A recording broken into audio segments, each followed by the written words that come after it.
Hey everyone, welcome back.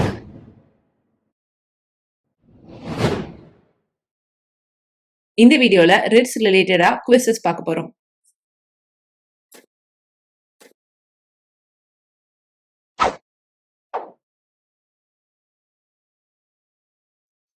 First question, which writ is said to be a guarantor of personal freedom? Personal freedom தர்ற writ என்னது அப்படின்னு கேட்டிருக்காங்க. இதுக்கான choices mandamus-ஆ, habeas corpus-ஆ, quo warranto-வா, certiorari-ஆ? Answer is writ of habeas corpus தான். இல்லீகல் டிடென்ஷன்ல இருக்கிற ஒரு பர்சனை ரிலீஸ் பண்ண சொல்லி கேட்கிற ரிட் தான் writ of habeas corpus. So personal freedom தர்ற writ of habeas corpus.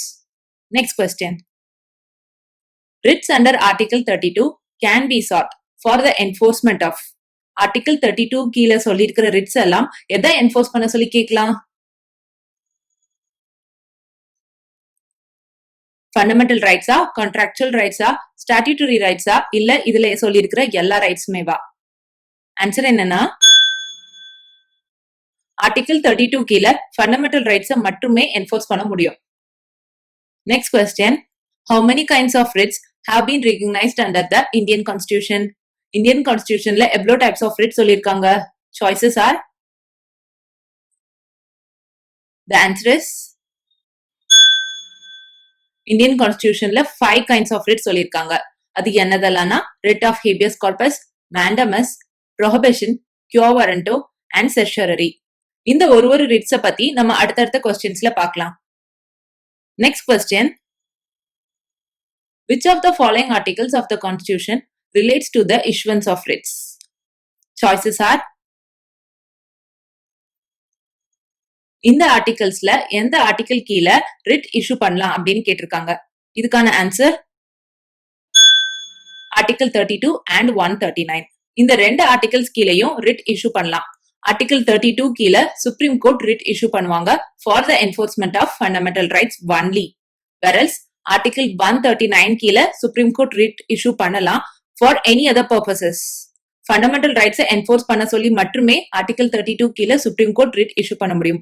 whereas வேற எல்லா பர்பஸுக்கும் ஆர்டிகல் 139 கீழ சுப்ரீம் கோர்ட் ரிட் இஷ்யூ பண்ணலாம்.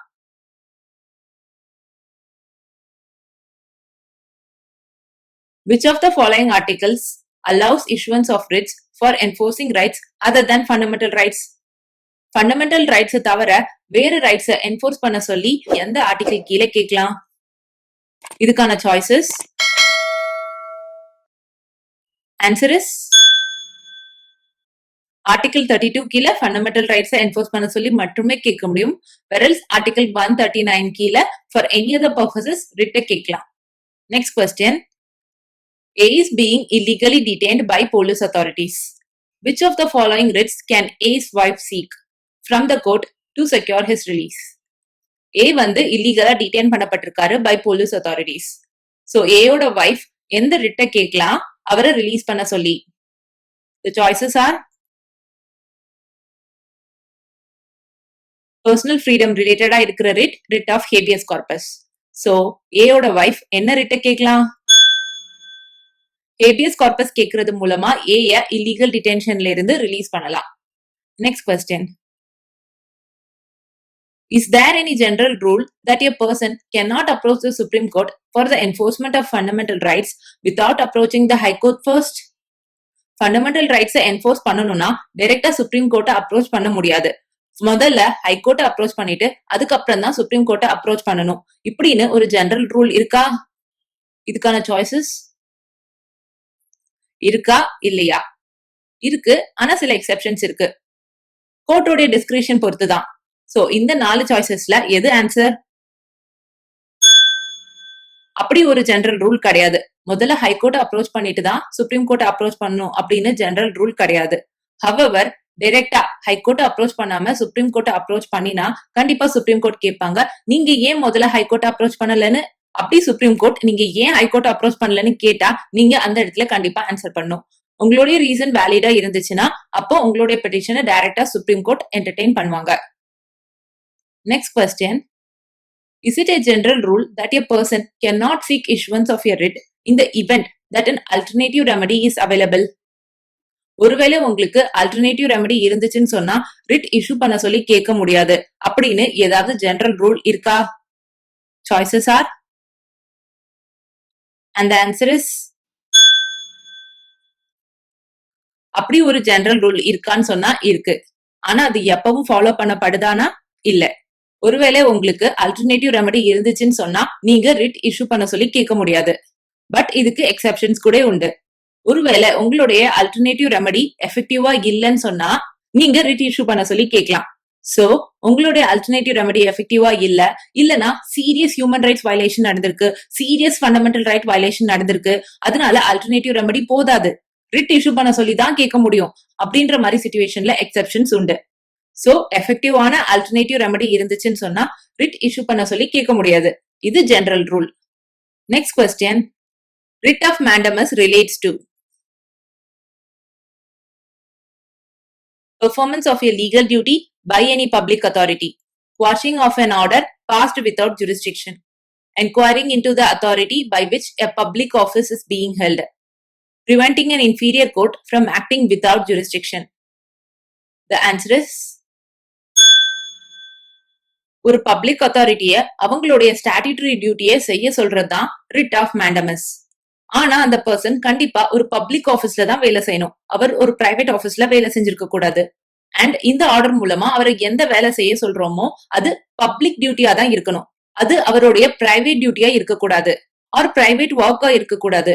அது அவர் ஹோல்ட் பண்ணிருக்கிற பப்ளிக் ஆபீஸோட ஸ்டாட்யூட்டரி டியூட்டியா இருக்கணும். அப்படின்னா மட்டும்தான் ரிட் ஆஃப் மேண்டமஸ் கொடுக்க முடியும். சோ ஒரு பப்ளிக் அத்தாரிட்டிய அவரோட லீகல் டியூட்டியை செய்ய சொல்லி ரிட் ஆஃப் மேண்டமஸ் கேட்கலாம். Quashing of an order passed without jurisdiction.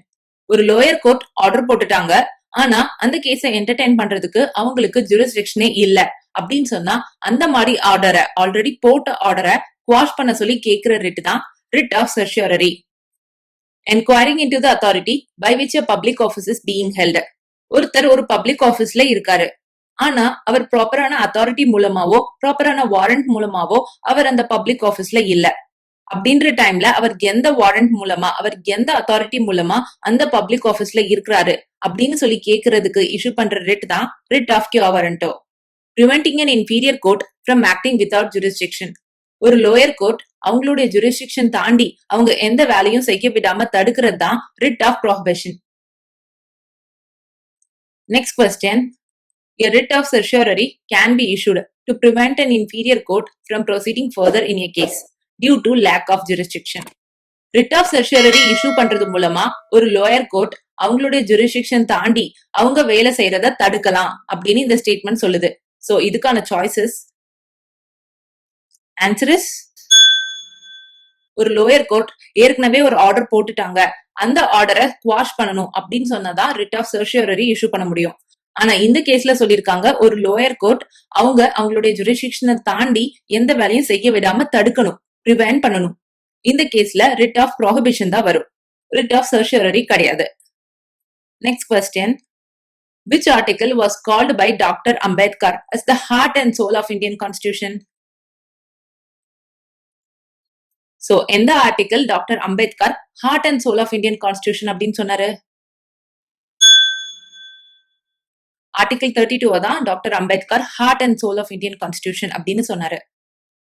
இதுதான் writ jurisdiction of Supreme Court. Next question. High Court has the power to issue writs via which article? ஹைகோர்ட் எந்த ஆர்டிகல் கீழே ரிட்ஸ் இஷ்யூ பண்ணலாம்? Choices are. Answer is article 226 தான் writ jurisdiction of High Court. Next question. Scope of which of the following articles is the widest? Choices are. எந்த article உடைய scope widest அப்படின்னு கேட்டிருக்காங்க. So இதுக்கான answer writ jurisdiction of high court, அதான் article 226. இதோடைய scope தான் widest. Article 32 கீழே supreme Court writ issue பண்ணுவாங்க, ஆனா அது only for the enforcement of fundamental rights. ஆனா ஆர்டிகல் 226 கீழே அப்படி கிடையாது. அது கீழே ஃபண்டமெண்டல் ரைட்ஸையும் என்ஃபோர்ஸ் பண்ணலாம், வேற எந்த மாதிரி ரைட்ஸும் என்ஃபோர்ஸ் பண்ணலாம். அதனால ஆர்டிகல் 32 ஓட ஆர்டிகல் 226 ஓட ஸ்கோப் தான் wider. Next question. X is agreed by an order passed by a district court, New Delhi, without having jurisdiction. Which of the following writs can X seek as a remedy? New டெல்லியில இருக்கிற ஒரு district court அவங்களுடைய jurisdiction இல்லாத ஒரு கேஸ்ல ஒரு order போட்டிருக்காங்க. So X எந்த ரிட்ட ரெமடியா கேட்கலாம்? இதுக்கான choices answer is so already ஒரு ஆர்டர் போட்டுட்டாங்க. சோ இனி அதை ஸ்குவாஷ் தான் பண்ண முடியும். சோ அதனால writ of certiorari. So that's it for this video. I hope you enjoyed it. Do subscribe to my channel. அடுத்த வீடியோல உங்களை பார்க்கறேன். Bye.